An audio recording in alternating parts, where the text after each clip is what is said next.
Hello everybody, Cooper here, and welcome back to another episode of my AFL 23 Richmond Management Career Mode. It is now that time of year, it's the end of the 2026 season, and we need to get through finals first and foremost. We're obviously not in a position to do well, but there is a lot for us to do in this video. We have got season review, stats, awards, Brownlow, Coleman, All-Australian, Rising Star, and then free agency, trade period, and all the draft stuff. So strap yourselves in, this is going to be a good one. Let's have a look at the fixtures for the finals. We've got Collingwood and Sydney in a qualifying final, Carlton, GWS in the other one. Then we've got Gold Coast, Freo, Port, and St Kilda. So very, very interesting turn of events. Bombers made finals last year, made a prelim. They're now out. I don't know if the Crows made it last year, but Brisbane, I think, did. Geelong were premiers last year. They finished 17th this year. I'm trying to remember who came in. I think St Kilda may have finished 9th. Carlton were out. I think they finished 11th in the end. Basically, everybody else is in and around the same spot as they were last season. Let's skip forward, see who wins the flag for 2026. It's the Blues. They absolutely smoked GWS in the grand final.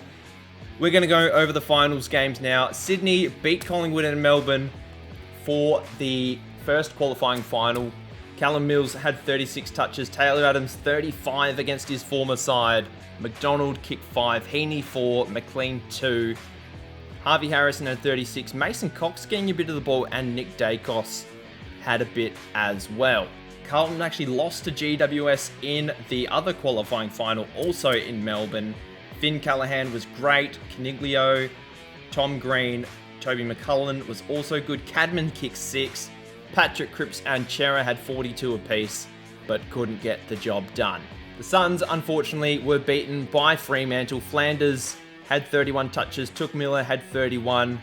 Marlon Pickett had 30 touches. Bailey Humphrey kicked 4. Lukosius 3. Daniel Rioli kicked 2. And then Will Brodie, 52 touches for the Dockers, and Jyomis kicked 4. Lastly, we've got the Power at Alberton against St Kilda. Port Adelaide won by 10. Bergman had 40 touches. Rosie had 38. Burne-Jones kicked 4 with Todd Marshall. Philippou and Owens both kicked 3 for the Saints. Collingwood then absolutely belted Freo, who go out in straight sets. Who had a great game here. Myercheck kicked 3, McStay 3, Lockie Schultz had 3, Jack Chris had 39 touches, Josh Dacos had 38, and then Neil Erasmus had 39 touches, along with Nat Fife, with Frederick kicking 4.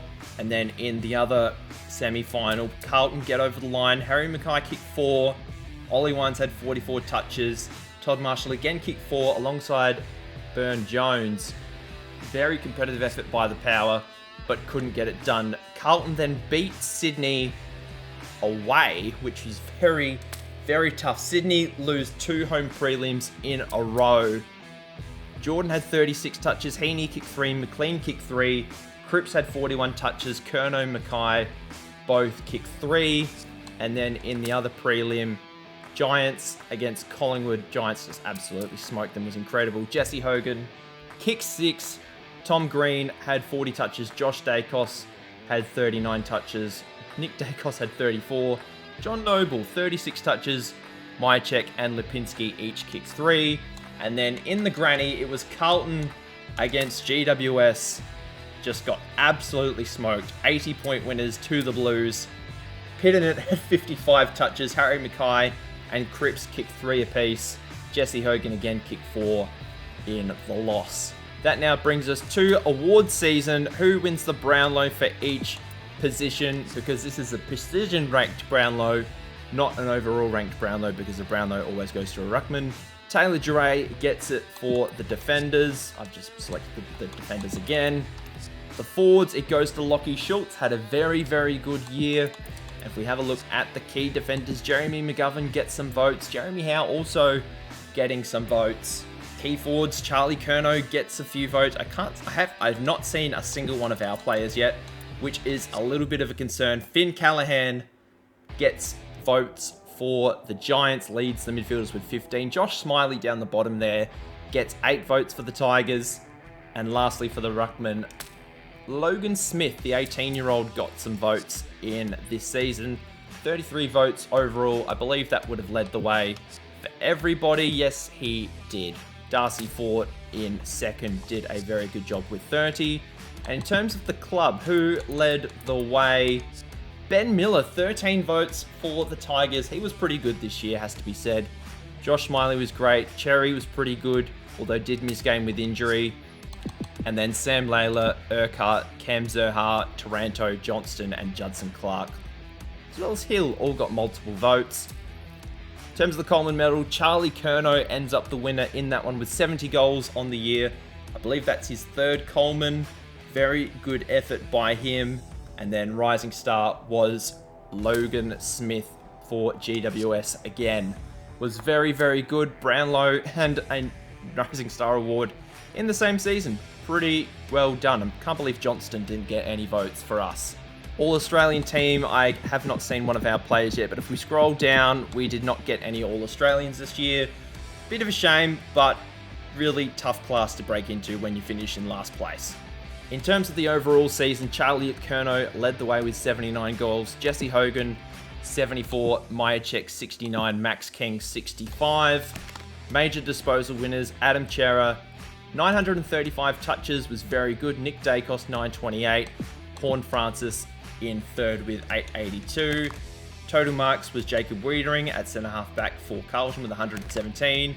Andy Brayshaw 119 tackles for Freo. He also led the way with clearances with 112.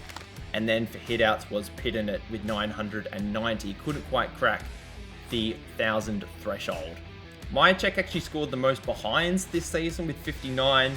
Jesse Hogan not far behind on 56. Curnow 54. Who else had kicked more behinds than goals? Mitch Lewis had 53 behinds, which is outrageous. Harrison Petty 48 behinds and 40 goals. Are there any other absolute shockers on this screen that I can see? I don't think so. Oh, Mabior Chol 47 behinds and 39 goals. Pretty inaccurate. And then lastly, score assist was Beau McCreary with 44, led the way in the AFL. And for the club overall, Harry Armstrong led the way with goals, even though he only played 20 games, kicked 39 overall. Jonty Fall kicked 36. Zerha was helped by a couple of late bags of 6 and 4, I believe, towards the back end of this season, kicked 29. Taj Houghton was pretty good, kicked 24. Morris Rioli, 23. We had a few other guys above 15 as well. Leading ball getters were Harley Reid, Josh Smiley, and Sam Layla. No real surprise there. Marks was Josh Smiley. Tackles was Smiley. Clearances was Harley Reid, which was pretty solid by him. And then we had 2 ruckmen with over 500 hitouts each. And then Lockie Smith also chipped in with some hitouts. Very good work. But it is now that time of year. The trade period has opened. First and foremost, we need to look at player contracts for this year. See who's expired, who hasn't. I can see that Clay Hall has expired. I don't think we're going to bring him back. I mean, I don't think he'd sign a new contract. So this will be probably one we can try and trade away because we can probably get a pick or something decent. I think that would be the goal. Noah Bolter, we will be trading away. We've already discussed that. And apart from that, I'm not really sure where I'm going to start in this trade period. I know we're a little short on draft picks, so we're going to have a look around, see what we can come up with. I'm not going to do a trade with the Crows right now. I just want to see what picks we have, but we have 37, 59, 73, 91, 109, and then we get further into the back of the draft. We have all of our future picks, which is great. Where could we possibly send Noah Bolter that makes the most sense? I know we wanted to send him to a club that doesn't have a great deal of key defenders, so let's quickly go through and have a look, see where he could go. My immediate thought is we could send him to Brisbane, but would Brisbane really want him? Would he be happy there? That is a question that we possibly need answered. Essendon could be an option. Wait and see. Freo's looking pretty desperate for a key defender. I'm probably not going to send him to Geelong. North Melbourne need a key defender. They only have one over a rating of 85. So I think North Melbourne may be the go. Oh, they also have Dougal Howard, so I might actually scrap that. Actually, I think Sydney might be the go. He may want to get out of the state of Victoria. He may want to go play in New South Wales. We'll just see how it goes. But we've got a few options. So we could possibly have a look at Sydney, see what they have to offer in terms of draft compensation. We'll also just see what kind of other players they have.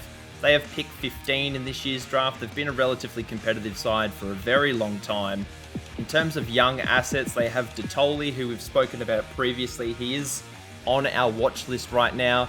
Do we really want to go after him? We can wait and see. They've also got Riak Andrew, but if they're going to be bringing in another key defender, a position they're already short in, do they really want to be giving another one up? That is something we need to consider, so we'll just pause on that for now. In terms of the draft order, we did discuss that West Coast would have the first 3 picks, including the number 1 pick, which would have belonged to us, but we did trade it for Harley Reid. Not a trade that I'm regretting or anything, but they do have the first 3. Melbourne has picked 4. North has picked 5 and 7. So I know that they were short in key defenders. That could be a spot that we go. If we just have a look, I wish we could sort by position in this screen here, because they've got Toby Pink, who I was actually watching the goal that he kicked after the siren in the under 18s grand final for Glenelg. I was only literally watching that this morning. I didn't realize he'd been drafted. We could send Noah Bolter there. Toby Pink I wouldn't really want as a player, but North do have a series of players that we could go after, one of which, if I can find him, the player I was looking for is Harry Sheasel. But would North do this deal for Noah Bolter straight up? Of course they wouldn't. We wouldn't have a lot of cap space to sign Harry Sheasel straight up, so we'd need to include somebody else in the deal. Who could we possibly go after? We could also throw in someone like Cowshed Deer, someone who's a bit of a younger player. We do also need to bulk up our forward line as well. We could throw in Archie Roberts, who could just give them a little bit of a younger option. Someone who plays the same position as Harry Sheasel. That could be something we do. And we also could throw in Clay Hall as well.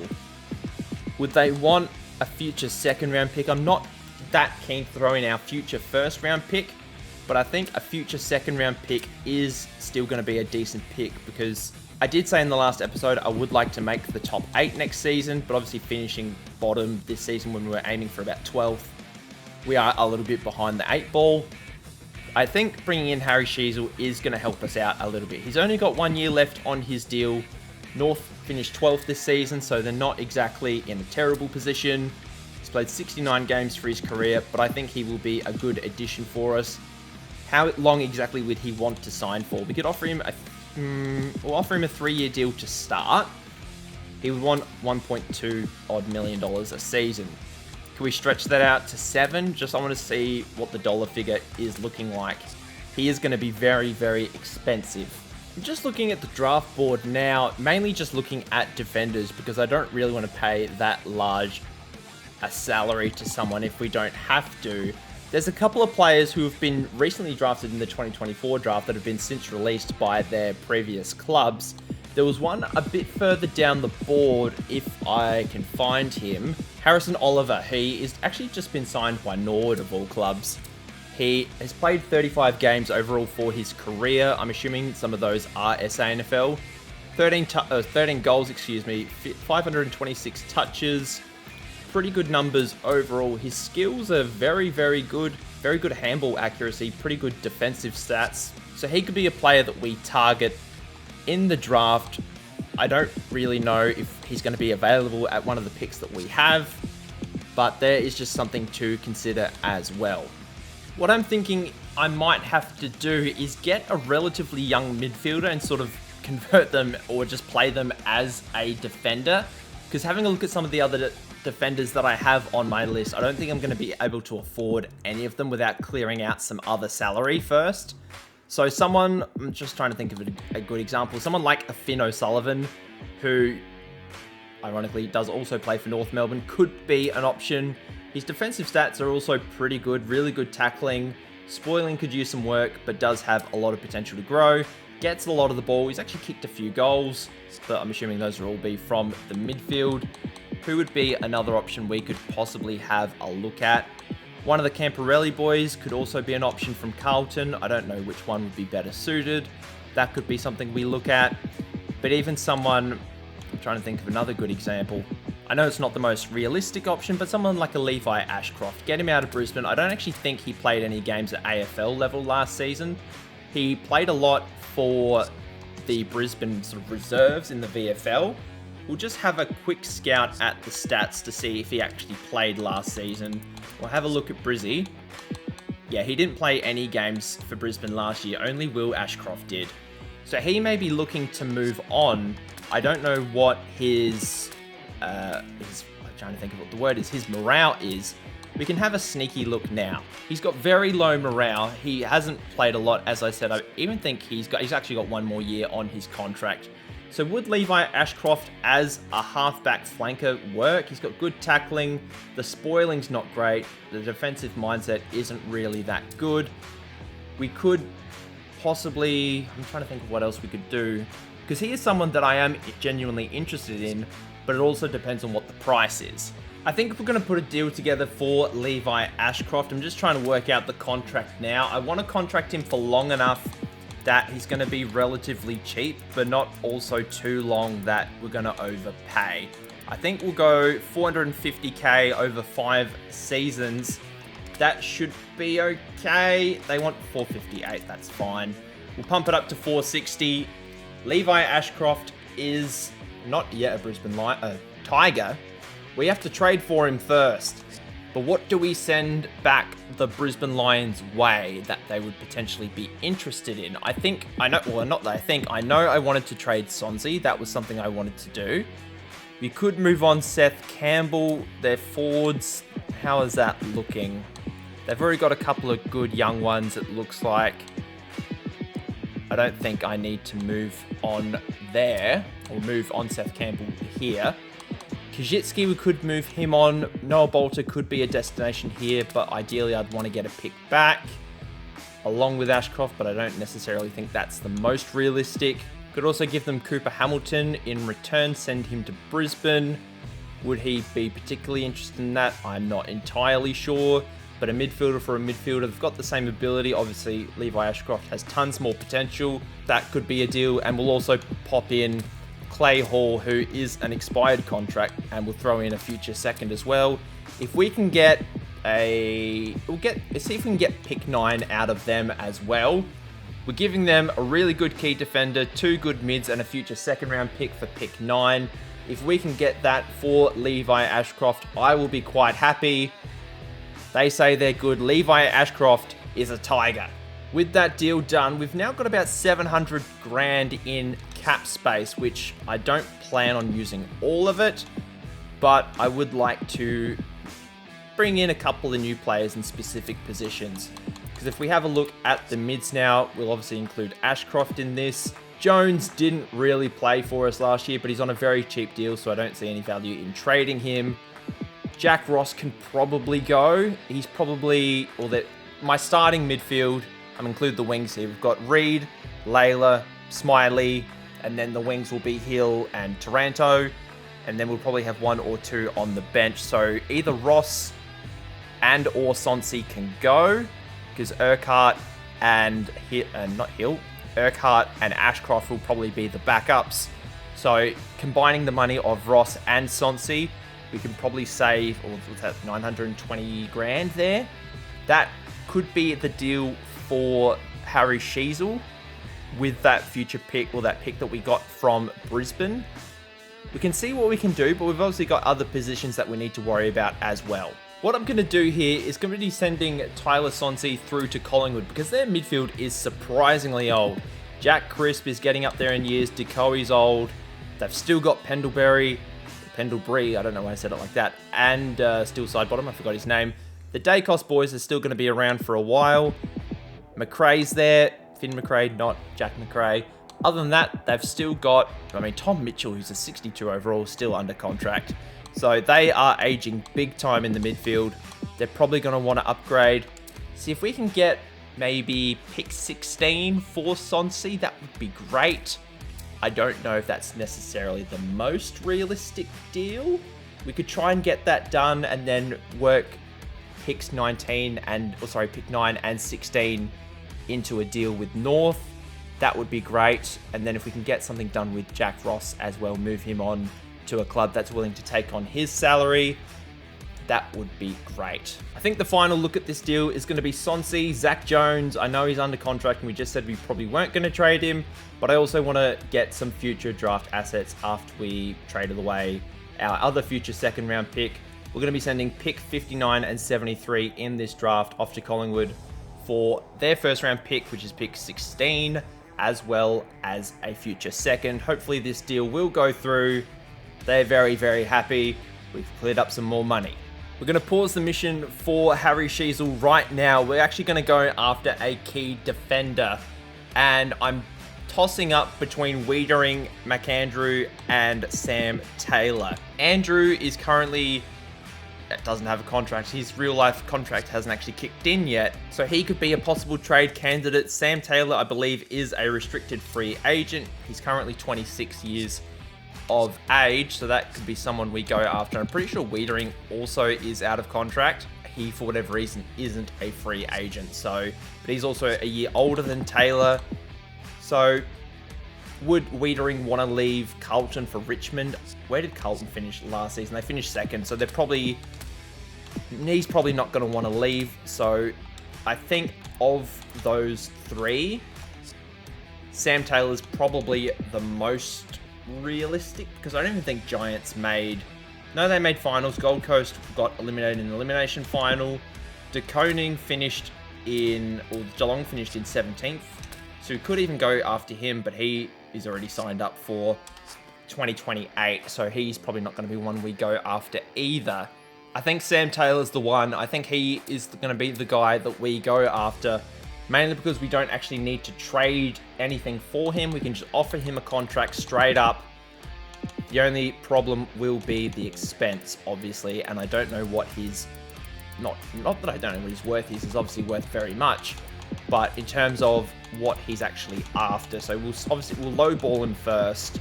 How old is he? He's 26.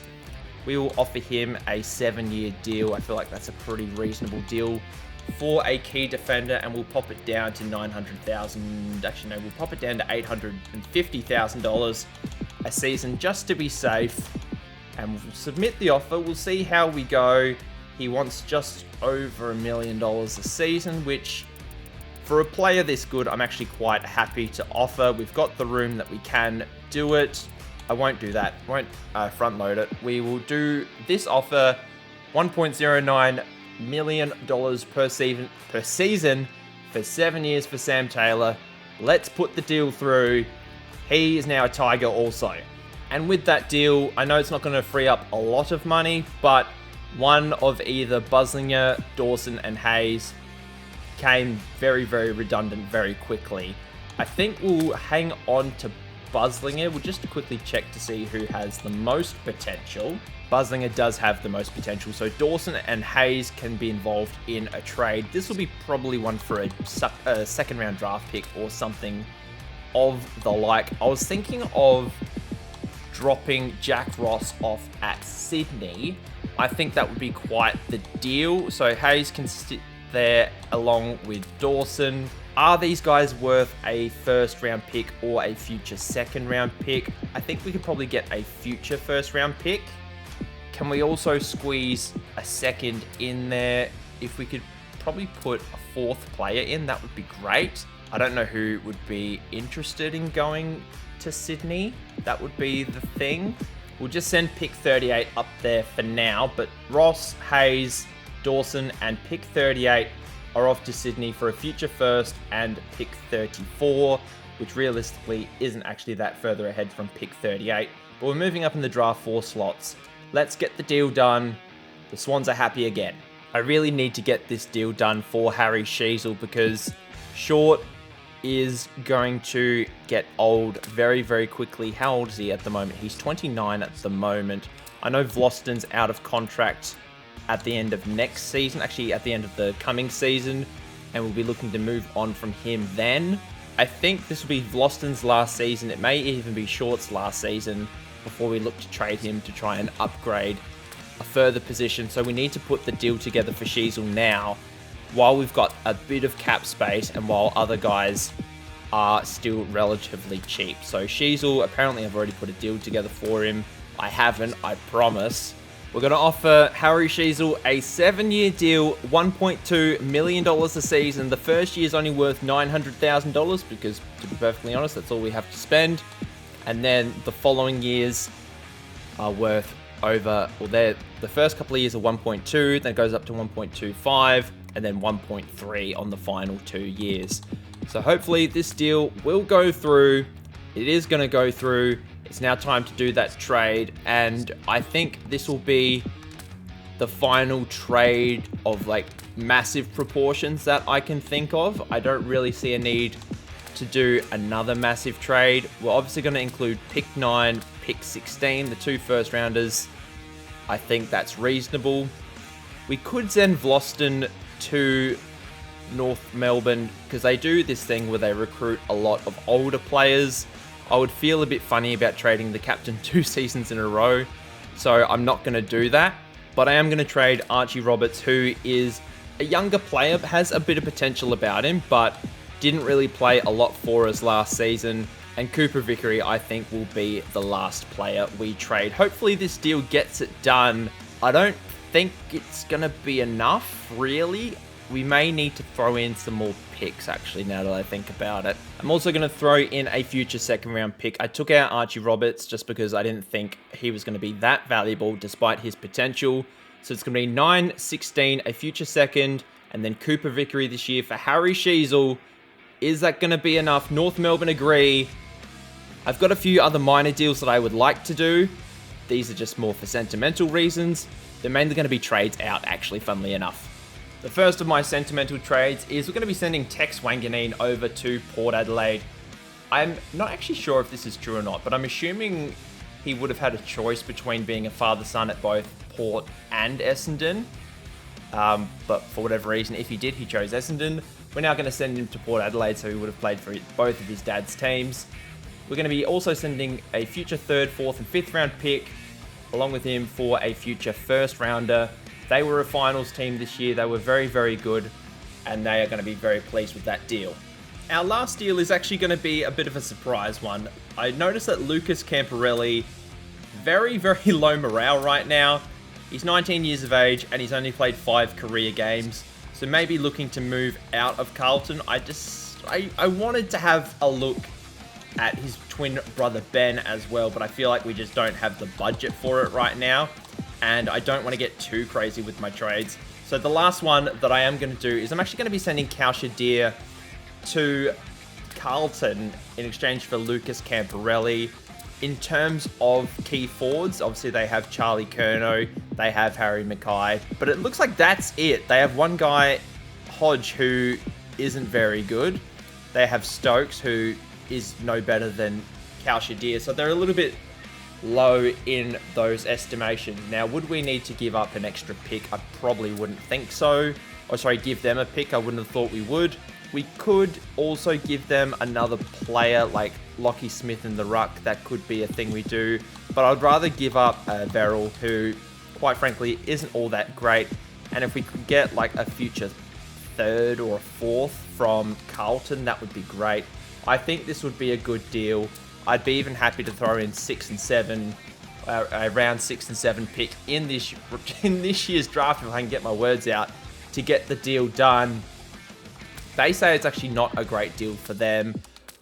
We don't have any other future picks that I really want to give up. I could possibly move down to a 4th rounder, but I would almost rather that be in this year's draft. If we can get pick 73 in this year's draft and we'll give you 92 and 110. Would you accept this deal? They still say no. What about our future 6th rounder instead of the 110th pick? They still say no. What if we move down in the draft with pick 34? You give us 55 and a future 3rd and like a 5th or something like that. They say no still. We'll take out the 5th. We'll just go with the 55th and the 3rd.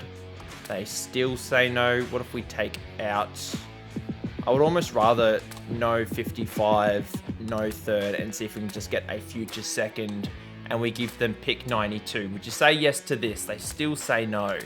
Still a bit of work to do on this deal, I think. I'm going to have a play around until this deal gets done. I'm not going to ask for any other picks from Carlton. I'm just going to offer a future 6th and the 92nd overall pick in this year's draft. They still say no. What if they want another player? I don't really... If we have a look at the other players that Carlton have, there's this Hendon guy, but I really don't have an interest in him right this moment. Did he play any games for them last year? Played 5 games. Was okay. He's a line-breaking midfielder. We don't really need another midfielder, because my thought process was I'm going to play Camporelli as like a half forward. We could offer... I know we have... Where is he? Blake Hardwick, who we've just basically used as a rookie list spot. We could then use him to go to Carlton. Could we then get like a future second from Carlton? Or maybe try and get the other Camporelli? We could try that. How does that work for money, though, is the only thing. He's only going to accept $535 over 3 years. I don't really want to go much more than this. He has accepted the deal, which is good. But now we probably need to throw in our second round pick this year, because I don't think they're going to accept this otherwise. So Kaushadir, Verrill, Hardwick, a second round pick, which is pick 34 overall. I believe that one belongs to Geelong. And then we get the Camporelli boys in return. They say they're insulted, which is quite funny. We might need to throw in one of the first round picks. I need to remember which one's actually ours. I think the one that I'm hovering over the top of is ours.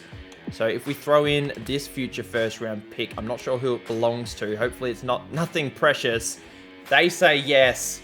We get 2 midfielders that could possibly play forward or defense, which is going to be handy. And we do free up a little bit of cap space. Not a great deal. We're now technically over budget by 200,000, but post draft, I think we could probably get under budget. But I'm quite happy with our draft hand. We've got 2 future picks, one of which is our own, one of which belongs to another club. Let me just try and figure it out. It will either be Sydney or Port Adelaide. I'm assuming it will be Port Adelaide, just because alphabetically we probably traded the Sydney pick. So there's probably a couple of contracts that we can renegotiate, but there's no point in me doing that just yet until the end of the draft, until I know exactly how much money we do or don't have. But I think we've done a good job. There was a couple of free agents. We didn't actually have a look at free agency, but it was actually quite a underwhelming class in this one. Players that were on my watch list included Riley O'Brien, Andy Brayshaw, and LDU. I wasn't that interested in any of these 3, at least not right now, but they were on my list just out of interest. In terms of the delisted ones, it wasn't as strong as last season. And in terms of unrestricted, there was Fantasia, there was Cox, there was Lockie Murphy. I think there was one more down here if I remember correctly. No, I was wrong. But I think we've had a pretty good trade period. I think we've improved a little bit. I don't think we've improved enough to be a finals team.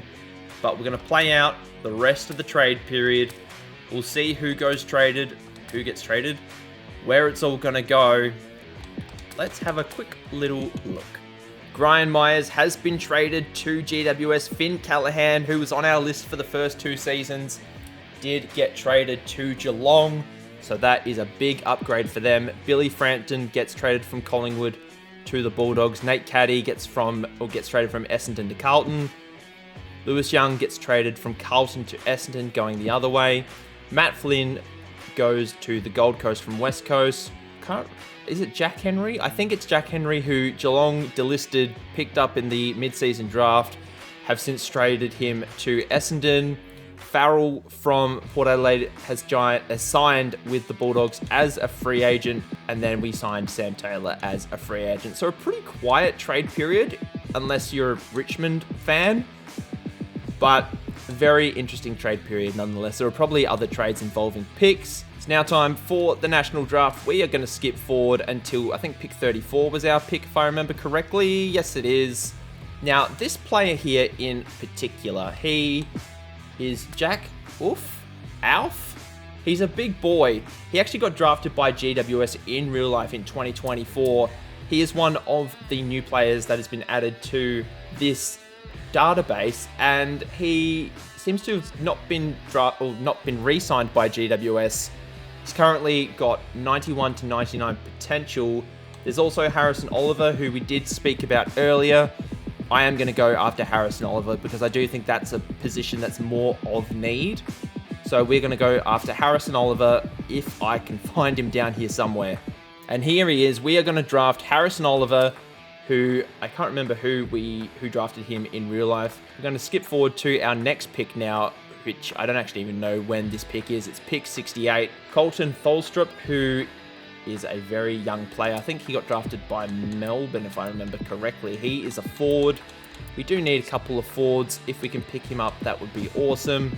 There's also Jed Adams as a recommended player on the right-hand side, and then Ned McHenry, who used to play for the Crows. But Colton Tholstrup definitely has the best potential here, 88 to 99 potential. We'll try and sign him up to a longer contract in the long run. There's another 4 players apparently that we have to draft. If we have a look at backup AFL ruckman from last year, I think we're going to go after channel favourite Toby Murray. He featured in a lot of my AFL 23 videos from not last season, but yeah, actually no, technically that is last season. Sort of the Adelaide Crows series that I did and the Rebuilding Every AFL Team series that I did. And we do need more ruckmen just to back up, just in case. We're also just going to have a look at other guys that had been delisted from other clubs. Matt Kennedy, who would have been delisted. Will Powell, who was there. Is it Brad or Brett Daniels from GWS? Brent, I was completely wrong. So we've got a couple of other options here. This is basically the Hardwick picks that we had last season. I'm going to go with... Are there any midfielders here? There's Toby Bedford. I'm going to go with... I don't even know who I'm going to go with here. I think I'm going to go with Will Powell. I know his work. He used to play for Gold Coast. Well, in this universe, he still plays for Gold Coast in real life. Only 26, relatively still has good value in the trade market, I should say. Brent Daniels is going to be the next pick. These guys probably won't play just because they are here and they are good value. We are going to pick them up and use them for trades later on. Anybody else? We'll go Zane Cordy as a spare key forward. Used to be a father-son at the Bulldogs. We're going to pick him up here. And then we've got the first pick in the rookie draft as well. There's a 17-year-old here, Sawyer Bryan. Western Australian, he's a forward. Has okay potential, but I don't think he's going to be anything special. We'll pick him up with the first pick. Second time around, let's try and get some adults in the room. We'll go Jared Lyons. He has been around a long time. He's bounced around from a couple of clubs. Was at the Crows, then was at the Gold Coast, then went to Brisbane. I don't even think he's in the AFL anymore. We'll go Tim Membry. He is probably the best key forward left, I would assume. So we're going to pick him up here, and we're going for a key defender. We haven't drafted a key defender yet. There's O. Murphy here, who I feel like I know, but I can't think. Ollie Murphy, he's only played one game. He's a left footer. He's really tall, 200 centimeters. Is there anybody else here that is semi-decent as a tall defender? Because if not, I'm going to go with him. There's Harry Edwards. I can't recall who he used to play for, but he is also 200 centimeters, but he's also 25, a little bit older. I think I'm going to go with that younger player that I've now forgotten the name of, if I can find him again. Ollie Murphy. Yep, this is the guy. Left footer, 200 centimeters, only 71 overall, 20 years old. We're going to select him. That is our last pick of the draft. We are all done. We're probably going to be way over budget. Apparently we're not. I don't like the sound of that right this second. We're going to have a look at that shortly. But we're going to assign Guernsey numbers to our new players, even move around some of our old players. I don't think in terms of the recently drafted players, in terms of the 2024 class, I'm trying to say, we'll probably move any of those guys. But in terms of the new guys, Harry Sheezel, we're going to give him his number 3. That makes the most sense. Levi Ashcroft doesn't get number 10 because it's currently with James Leake. So we are going to give him We give him number 5. We'll give him number 5. That is cool. Will Powell can wear number 27. He wore a very similar number to that on the Gold Coast, if I remember correctly. I could be also completely wrong. Sam Taylor can wear number... He wore number 15 at GWS. The closest we have is 12, which isn't that interesting. And then the Camporelli boys... Actually, no, what we're going to do, we're going to give Taylor 19, and then the Camporelli boys can have numbers that are right next to each other, because that makes the most sense. I don't know who's younger or older, so I'm going to try and get it right. So I'm just going to guess that Lucas is older, but I don't actually know for certain. Membry, he can wear number 28. I believe he wore that at St Kilda. Brent Daniels can wear number 34. Jared Lyons can wear number 37. Harry Oliver can wear number 21. Sawyer Bryan, one of the great names, doesn't have a great deal of potential, so we can chuck him in the 40s range. Colton Tholstrup can wear number 35. Toby Murray can wear number 99 because I'm very, very funny. Murphy can wear 39 and Cordy can wear 40. Anybody else want a change of number? There's no other number changes to make that make sense, so we are going to leave it there. And in terms of the national draft, let's have a quick look to see who else got picked. Camden Burgess got picked first. Miles Harmison picked second. Bentley Merritt picked third. So the West Coast Eagles did a really good job. In terms of any other players that got picked up, are there any other names that I recognize sort of in the top 30? Not that I can see, and not the least that I'm familiar with. And then we have Harry Oliver, not Harry Armstrong, there. We are now here for the start of the 2027 season, but I just want to quickly look at our contract situation. Looks like everybody did get signed up in the end, even though I feel like we were way over budget, which is quite funny. But it's good to see that we've done well. I feel like we are going to be in a decent spot for the upcoming season. I don't know exactly where we're going to finish, but I feel like we're going to do good.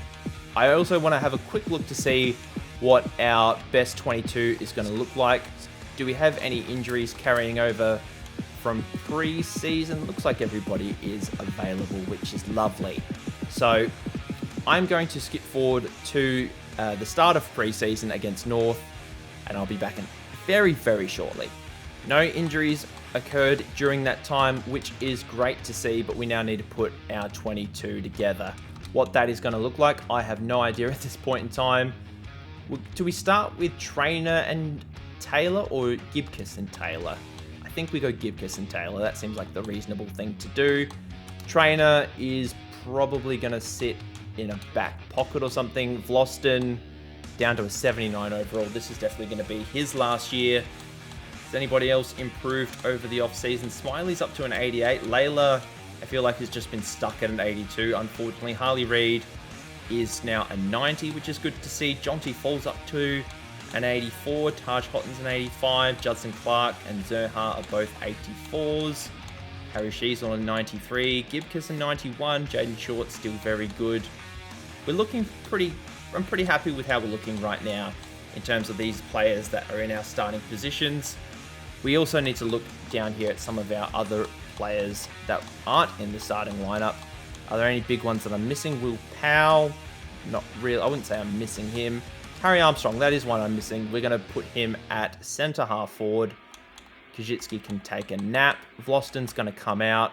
I don't think he is going to be one of our starting players. Johnston's going to come into the starting, well, at least the bench. I think that's the right thing to do. Caleb Smith, where are you going to go? He can probably be the sub to start. Urquhart's the 78. Johnston, we don't have a spot for you right now, but I think we are pretty good, all things considered. We're going to leave it here. There's nobody else that really needs to come in at this point in time, but obviously if there are injuries, we'll see how that goes.